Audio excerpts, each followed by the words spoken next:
So, hi everyone. In this video, we are going to cover a small topic of Indian Contract Act 1872. So, इस video के अंदर हम Indian contract act 1872 से related एक छोटा सा कॉन्सेप्ट आज करेंगे। तो एक टर्म है जिसको हम कहते हैं एग्रीमेंट। तो क्या होता है एग्रीमेंट? तो नॉर्मली अगर हम बात करें तो रोज़मर्रा की ज़िंदगी में एग्रीमेंट शब्द हम सुनते हैं, और आज के टाइम पर कोई भी काम करना होता है तो उसके लिए एक एग्रीमेंट बनना ज़रूरी होता है। यानी कि आपको कोई जगह किसी को रेंट आउट करनी है, लीज आउट करनी है, तो उसका भी एक एग्रीमेंट होता है। कुछ बेचना है तो भी उसका एक एग्रीमेंट होता है, और कुछ खरीदने भी आप जाते हैं तो एक प्रक्रिया है, एक प्रोसेस है जिससे आपको गुजरना रहता है। और वो प्रोसेस शुरू ही कहाँ से होता है? एग्रीमेंट से। बट इस एग्रीमेंट से पहले भी एक स्टेप है जो एक एग्रीमेंट को अंजाम देता है, और वो कैसे होता है?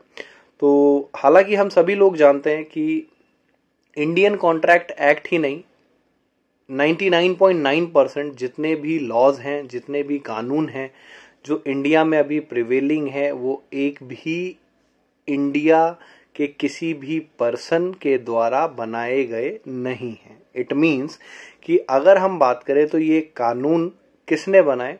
तो हम सभी को पता है, हम गुलाम रह चुके हैं, हमारा देश गुलाम रह चुका है। तो जितने भी नियम कानून थे ये किन्होंने बनाए थे? अंग्रेजों ने बनाए थे, और उन्हीं के द्वारा लागू करे गए सभी के सभी नियम और सभी के सभी जो लॉ थे, यानी कि जो कानून बनाए थे उन्होंने, वो आज भी प्रिवेलिंग है। तो हमने करा क्या है? बेसिकली हमने करा क्या है कि उसके कुछ टर्म्स में उसमें कुछ ना कुछ छोटी बहुत मॉडिफिकेशंस हमने करी, क्योंकि टाइम चेंज होता है तो चीज़ों को मॉडिफाई करना रहता है। तो हमने उसी में मॉडिफिकेशन करा और उसी में संशोधन करते गए हम। तो बेसिकली ये करना एक समझदारी भी थी कि जो पहले से ही जो चीज़ बनाई जा चुकी है और जिस चीज़ को हम प्रैक्टिस कर रहे हैं कई सालों से, तो हमें उसकी आदत भी है, और हम कुछ नया करते हैं और जिसका रिजल्ट सेम आना है, तो इससे बेहतर है कि जो पहले मेहनत हुई है उसी में थोड़ी सी और ज़्यादा मेहनत कर ली जाए। तो ठीक उसी तरीके से हमने कुछ चेंजेस करें और उसके बाद में हम अपने लॉज को फॉर्म करते गए, बट ये लॉ हमने उन्हीं से इनटेक करे, राइट।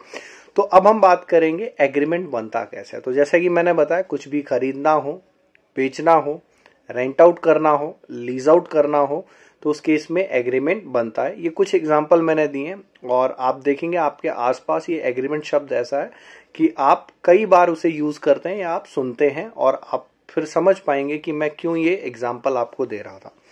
तो एक एग्जाम्पल की मदद से मैं आपको बताऊंगा, बट उससे पहले दो शब्द का मीनिंग हम सीखेंगे। पहला ऑफर एंड दूसरा एक्सेप्टेंस। यानी कि सपोज मैं आपको पढ़ाना चाहता हूं, तो मैं आपको इस चीज का एक ऑफर दूंगा कि अगर मैं आपको पढ़ाऊंगा तो मैं 5,000 रुपए फीस लूंगा आपसे, राइट। तो अब मर्जी किसकी है? आपकी, कि आप इस ऑफर को एक्सेप्ट करें या रिजेक्ट करें। तो दूसरा जो शब्द है यहां पर वो क्या है? एक्सेप्टेंस। तो सबसे पहले मैंने क्या कहा कि हर एक एग्रीमेंट बनने के लिए कुछ और भी स्टेप्स की जरूरत होती है, और उन स्टेप्स की अगर मैं बात करूं तो उन स्टेप्स में ही दो एलिमेंट आते हैं। पहला एलिमेंट ऑफर एंड दूसरा element acceptance.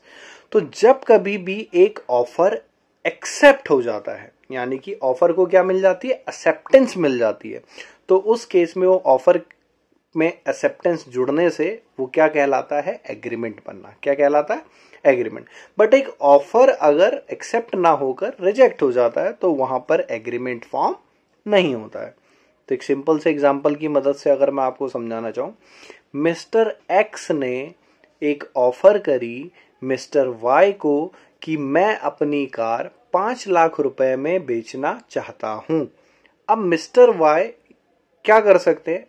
Scenario 1, mister Y mister X की इस ऑफर को एक्सेप्ट करके 5 लाख रुपए में कार को खरीदने के लिए तैयार हो जाते हैं। तो ये क्या कहलाएगा? Agreement between mister X and Y, क्योंकि यहां पर दो स्टेप जो पूरे होने थे वो हो चुके हैं, यानी कि ऑफर भी हुई है और एक्सेप्टेंस भी मिली है। सिनेरियो 2, मिस्टर एक्स ने जब मिस्टर वाई को 5 लाख रुपए में अपनी कार बेचने के लिए कहा और मिस्टर वाई इस ऑफर को रिजेक्ट कर देते हैं, यानी कि उन्होंने मना कर दिया कि भैया मुझे आपकी कार नहीं खरीदनी, तो उस केस में क्या रहेगा?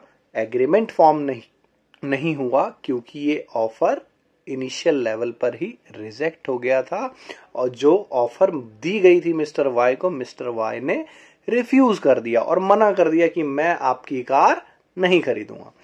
तो ऑफर में जब एक्सेप्टेंस मिलती है तभी क्या बनता है, एग्रीमेंट। तो ये ध्यान रखना हमें, offer plus acceptance is equal to agreement.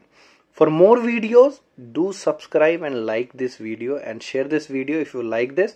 और आप कमेंट में भी ज़रूर बताइएगा दैट कि आपको इस एग्रीमेंट के प्रोसेस के बारे में पता था या नहीं पता था।